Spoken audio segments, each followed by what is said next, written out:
and they would have past and present captains of industry, like Jack Welch from General Electric, CEOs of Southwest Airlines, people like that. So Larry Silverstein was on this show, History's Business, and Larry was the owner of World Trade Center 7, who had taken over the tower complex, the Twin Tower complex, in 2001 from the Port Authority of New York, New Jersey. He leased them for 99 years at a cost of $115 million a year. So he was on, and this had to be in early 2004, because they showed the new Freedom Tower, it's built now. They call it One World Trade Center. And they had a design competition, and the thing that won, the design that won was a 1,776-foot tall building with that counted the antenna at the top. So they showed that design. They talked about 9/11. At the end, the host said to Larry, very matter-of-factly, he asked him a question. He says, "What happened to 7?" And I had been perplexed about it. Larry very matter-of-factly said Building 7 was a controlled demolition, using those words. I wasn't suspicious. It was like a head slap moment for me. I said, "Oh, that makes sense." And the implication, I think he even talked about, is so damaged, and for safety reasons they took it down. And he actually, Larry Silverstein himself, you say, used the words controlled demolition. I would swear in a courtroom that's what he said, yes. Is this the quote where he says that the decision was made to pull it? No, that was on Frontline in September 2002. This had to be 2004 when I saw this, because they showed that new building design. That had to be after December 2003. Well, when he said that, and, I said, "Oh, that made sense." I wasn't asking, when would there have been a chance to set the charges or anything. I didn't think about that. I thought they could do it. And in early 2006, I heard about the physics professor from Brigham Young University bringing up issues with molten metal in the rubble of the 3 collapsed buildings. I didn't know about that. When I heard it, I thought, is it a quirky anomaly? I had to read his paper. This is Stephen Jones, is it? Yes, this is Stephen Jones, the physics professor from BYU. And he had written a paper called "Why Indeed Did the World Trade Center Buildings Collapse?" So I'm reading the paper, and he's talking about Building 7, which is what caught his attention. And only then did I ask myself, wait a minute, when did they get a chance to set the charges in Building 7? I saw Silverstein say it was a controlled demolition. I hadn't heard anything else. I didn't even know there was a 9/11 truth movement. I said, there's a problem with this. And it started dawning on me. And then I started looking into it and looking at the towers. And you can see explosive jets coming out of the towers, certainly on the corners and on the sides at times.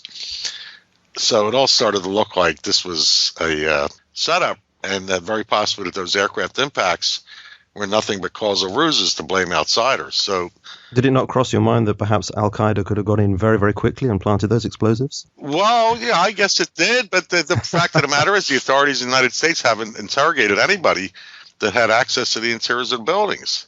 I found that out later. I started looking into it, and I said somebody could have done that. Who did it? I didn't say immediately it was somebody in the United States, but I knew that it wasn't because of the aircraft impacts. Certainly Building 7 wasn't, and Building 7 was a controlled demolition. And I watched Silverstein say that.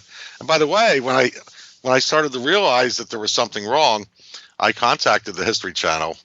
Every show for years, they would say, if you want this show on DVD or CD or DVD or VHS, just call this number or go to this website. Well, I called them about that show, and I asked about it, and they told me that series was not available to the public. Right. The show certainly existed. I saw it. I'm not making this up. I have no reason to make it up. I'm a 58-year-old engineer. It doesn't behoove me to do that. So, I looked into it, and it turns out that this is not what we've been told, unfortunately.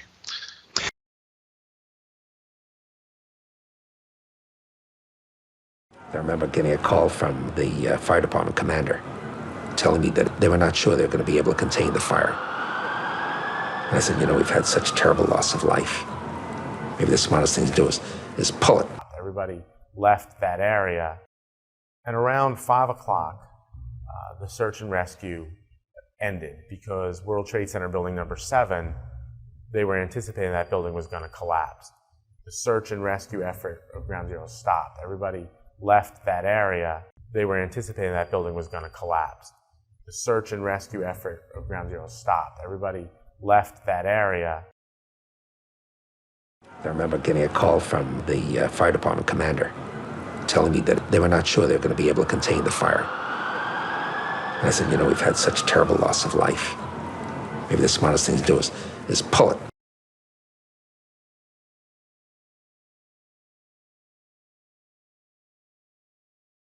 And around 5 o'clock, the search and rescue ended because World Trade Center building number 7, they were anticipating that building was going to collapse.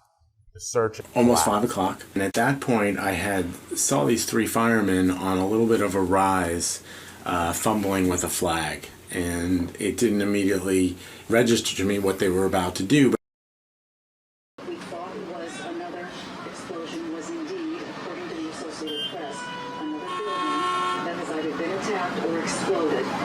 So it appears to be separate from the 2 that we have already witnessed this morning. And if you take a look, there's been an attack on the other World Trade Center, and also an attack on the other World Trade Center, and also the Pentagon, near to the Pentagon in Washington, the defense headquarters. We don't really know much about the other 2. There's been an attack on the other World Trade Center, and also the Pentagon, near to the Pentagon in Washington, the defense headquarters. Who is responsible? That is still unclear.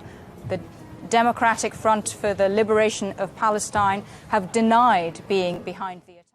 Of a 4th explosion at the Trade Center. 4th explosion at the Trade Center.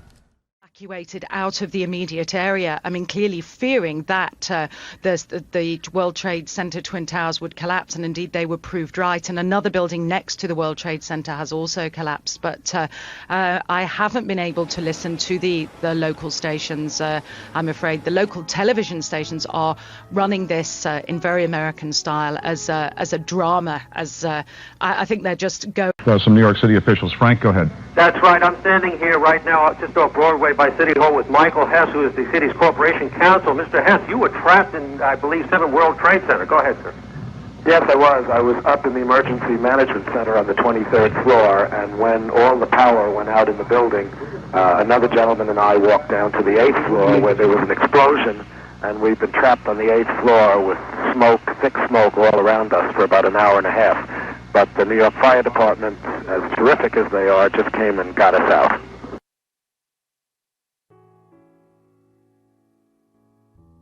Space back on Chambers in that area. So now they're walking back toward the World Trade Center.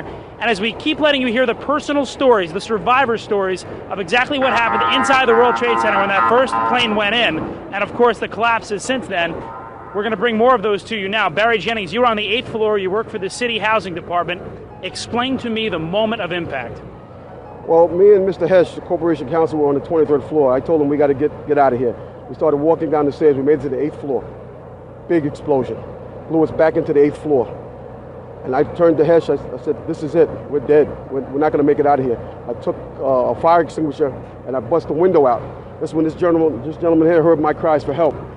This gentleman right here, and he kept saying, stand by, somebody's coming to get you. They couldn't get to us for an hour because they couldn't find us. You thought that was it? I thought we're dead. I thought that was it. I started praying to Allah. I said, that's it. We're gone. It's over. What was it like for you? You were inside there as well. It was pandemonium. I mean, it was something like out of a Bruce Willis Die Hard movie. He was there and he was crying, and there was another gentleman crying and for help. We couldn't get to him. We tried to get through we went through the buildings. We were lost. Both staircases, the backside was completely blown away. There was no way to access us. We couldn't get to them. And finally, one of the fire department teams found them. But we didn't think they were going to make it. Well, certainly you got out. Many others didn't. Of course, we don't have a number right now of fatalities or injuries. But I want to translate a story to you that another man.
rescue workers pushed people away from the scene.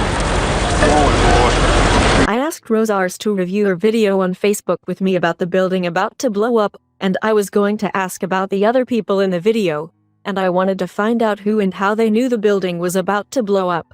What I got from the CNN producer was a wild pack of lies, misquotes, and I did not find out the police officer's name who said move it back. Rosars misquotes the video not once but twice, and most likely every time. The first one, who says keep an eye on this building, was a firefighter. Quotation mark. Full quote was keep an eye on this building because it will be coming down. Rosars CNN, the one who says the whole thing is about to blow up, is my photojournalist who could see it through his lens. Why do you ask? Full quote was the building is about to blow up, move it back. Alright guys.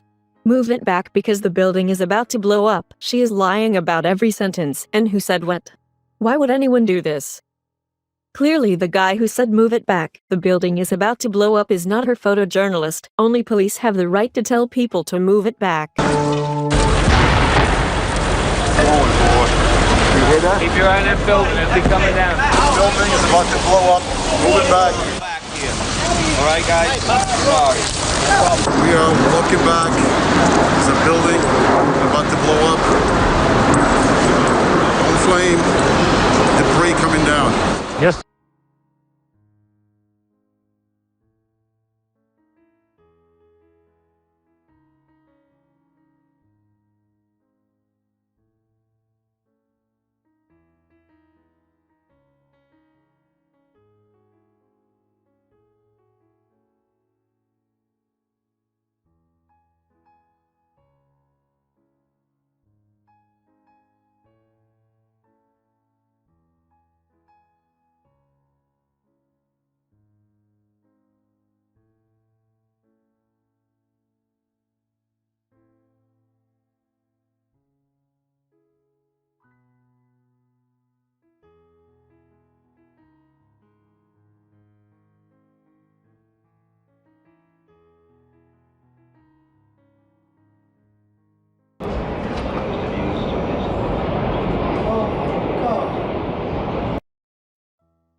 A third building at the World Trade Center complex, weakened by fire and the explosions, collapsed at about 5:45 p.m. Why would Building 7 be weakened by bombs?